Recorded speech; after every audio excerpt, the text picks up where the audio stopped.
शिद्दत को मैच्योर होने में एक गहरा वक्त लगता है, पर जब ये शिद्दत जाहिर होने को अपना रास्ता तलाश करती है तो हदों के पार जाना लाजिम बात लगती है। वो लड़का जो दिल के एक हिस्से में बेपनाह उदासी लिए नए रिश्ते में दाखिल हो रहा था, उसमें एक शिद्दत थी जो उसे लगता था कि ज़िंदगी के तल्ख तजर्बों के चलते ख़त्म हो चुकी थी, पर ऐसा नहीं था। उसको जब किसी ने अपनी नर्म बाहों में भर के उसके अतीत के ज़ख्मों को मोहब्बत से सहलाया तो पता चला कि दिल के अभी भी कई एहसासात जो आखिरी सांसें गिन रहे थे जिंदा थे। गिरते को सही वक्त पर सही शख्स थाम ले तो बहुत कुछ बच जाता है। उस रोज़ भी बहुत कुछ बच गया था और नई इब्तिदा को बेताब था। जितनी इंटेंसिटी मध्यम, धुंधले और हल्की सी शब्द में है, शायद उतनी तेज़, साफ और सुर्ख में नहीं। या यूं कहें कि किसी चीज़ का ना होना जो दुख देता है, कभी कभी उससे ज़्यादा उदासी उसके मुकम्मल होने पर छा जाती है। जैसे किसी अच्छी किताब को पढ़ते वक्त उसके पूरे पढ़ लिए जाने पर होता है, क्योंकि उस वक्त बस हम उसमें रहना चाहते हैं, उसमें जीना चाहते हैं, उस यात्रा में मीलों मील चलना चाहते हैं। तब उस किताब को पूरा पढ़ लिए जाने का मतलब है अपने दिल के एक हिस्से से बेरुखी मोल लेना। पर इस दास्तां में वो लड़का अभी अच्छी किताब तक खुद को पहुंचाने और अपनी रूम लाइब्रेरी तक उसे लाने और फिर किसी रोज़ उसके कवर पेज पर अपनी उंगलियों से उसे महसूसने के बाद किसी वक्त उसके पहले सफ़े को खोलकर पढ़ने की राह में है। उस रोज़ कुछ ऐसा ही मध्यम सी आंच पर पकने वाला, आषाढ़ के मेघ सा धुंधला, हल्की सी दीप्ति से रोशनाई पाकर एक सूरज चमकने वाला था। कितना सही होता ना कि इंसान अपने अंदर पल रहे हर जज्बे को, हर फीलिंग को जैसा का जैसा वो महसूस कर रहा है ठीक वैसे का वैसा बयां कर सकें। पर शायद दुनिया में सब कुछ हो सकता है, पर यह मुमकिन नहीं कि इंसान अपनी व्यथा को कथा बना पाए। तो दास्तां कुछ यूं है कि उन दोनों के बीच जब से ये तय हुआ था कि फाइनली अब वो साथ हैं, तो प्रेम में पड़ जाने वाले हर इंसान की जो पहली अनुभूति होती है वही उनकी थी। दोनों बहुत कुछ कहना चाहते थे, बहुत कुछ बोलना चाहते थे, पर शब्द शून्य की सी स्थिति थी। दोनों हर इंसान को पकड़कर बता देना चाहते थे, चीखना चाहते थे कि वो मोहब्बत में हैं। पर अभी तो इस बात का खुद को ही सही सही यकीन दिला पाना मुश्किल था, क्योंकि दिल में तमाम सारे ख्यालात और उनकी आवाजाही इतनी तेज़ थी कि वो कुछ भी बोल पाने की कैफियत में नहीं थे। और उस दिन उन दोनों ने कम से कम लफ्ज़ खर्च किए और अगले मिलन की तारीख तय कर दी। अब उनके सामने था एक इंतज़ार जो उनकी ज़िंदगी का शायद सबसे लंबा इंतज़ार था, जिसका पैर खिंचता सा जा रहा था और ख़त्म होने का कोई नाम नहीं।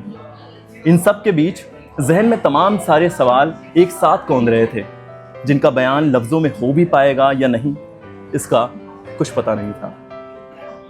अब बस मिलना था और एक दूसरे को महसूस करके देखना था, कहीं ये ख्वाब तो नहीं। अब बस मिलना था और एक दूसरे को महसूस करके देखना था, कहीं ये ख्वाब तो नहीं। तो मिलना तो नए तौर से और नए परिचय के साथ हो रहा था, पर यह जगह वही पुरानी थी जहां वो लोग यूं ही अनजाने में एक दोस्त की हैसियत से मिले थे। अब जिस वक्त जब वो मिले थे तो बातें तो उन पर इतनी थीं, लेकिन उन बातों में मानी और गहरे होते जाते और कुछ न कह पाने की उधेड़ बुन भी।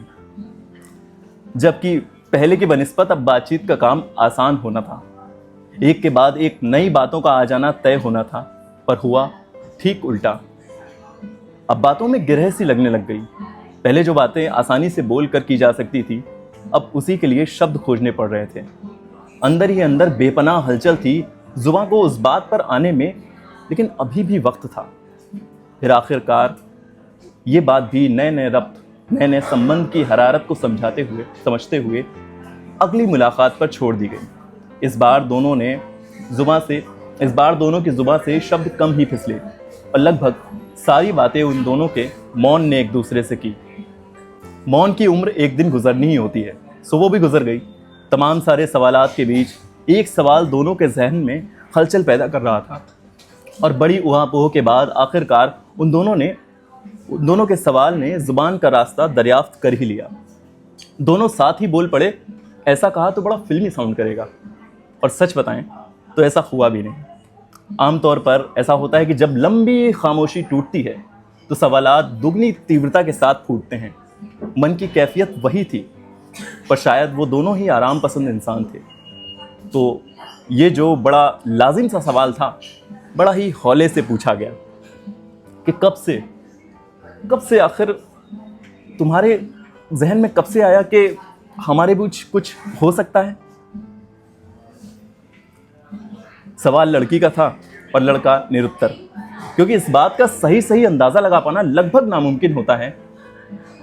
अरे वो होता है ना कि पहले हम किसी को पसंद करते हैं, फिर खुद को ही समझाते हैं कि नहीं यार ऐसा नहीं हो सकता, फिर एकदम से एक एहसास उठता है और एक उम्मीद करवट लेती है और हौसला जागता है कि कम से कम बात करके तो देखी जाए। इतनी सारी चीज़ों के बीच लड़का निरुत्तर था और लड़के ने कुछ बोलने के बजाय बस उसी सवाल को दोहरा दिया कि तुम्हारे मन में ये बात कब से थी।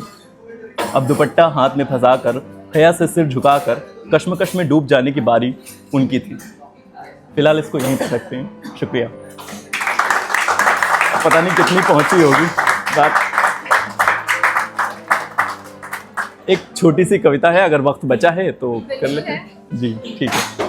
तो अरे नवाजिश, ठीक है, शुक्रिया। जैसा कि सबको नाम तो बता ही चुके हैं एक बार फिर से, क्योंकि कुछ लोग अभी हालिया मोमेंट पे जुड़े हैं हमारे साथ।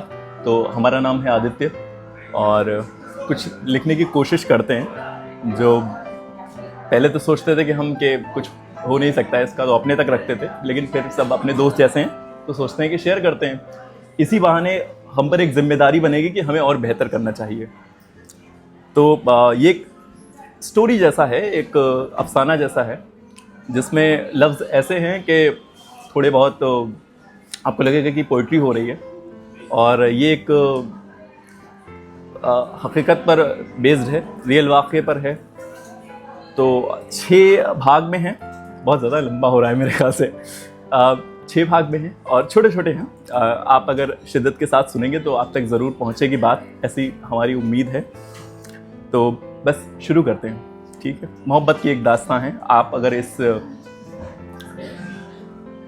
एहसास से गुज़रे हैं तो ज़रूर, ठीक है। तो